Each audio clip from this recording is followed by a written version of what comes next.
നന്മ കൊണ്ട് നാളെ രക്ഷപ്പെടൂലേ?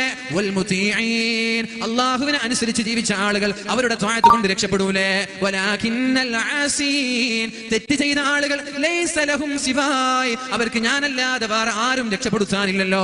അമലില്ലാത്ത ആളുകളല്ലേ അവർ, തെറ്റ് ചെയ്ത ആളുകളല്ലേ അവർ, അവർക്ക് ഞാനല്ലാതെ പിന്നെ ആരാണുള്ളത്? ഫയൈസു മിന്നി, എന്നിൽ നിന്ന് അവർ നിരാശയായാൽ ഫബിമയ്യലൂദൂൻ, ആരോടാണ് അവർ ഭയം തേടുക? അവർ ചോദിക്കുമ്പോ, അവർ വിളിക്കുമ്പോ ഉത്തരം നൽകാതെ, അവർക്ക് മാപ്പ് നൽകാതെ, അവർക്ക് പുറത്തു കൊടുക്കാതെ, അവരെ മൈൻഡ് ചെയ്യാതെ ഞാനെങ്ങാനും മാറി നിന്നാൽ, ഞാൻ അവരെ മൈൻഡ് ചെയ്തില്ലെങ്കിൽ ദോഷികളായ ആളുകൾ ആരാണ് മൂസാ നബിയെ മൈൻഡ് ചെയ്യുക?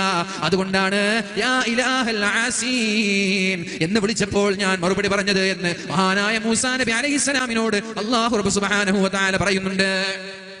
അതേപോലെ മഹാനായ മൂസാ നബി അലൈഹിസ്സലാം നമ്മൾക്ക് പഠിപ്പിക്കുന്ന ഒരു യാഥാർത്ഥ്യമാണിത്. രക്ഷപ്പെടാനുള്ള വഴിയാണ്. നിങ്ങൾ ഒരിക്കലും നിരാശരാവേണ്ട, നമ്മുടെ കൂടെ അല്ലാഹു ഉണ്ട് എന്ന്. ബനൂ ഇസ്രായേലിൽ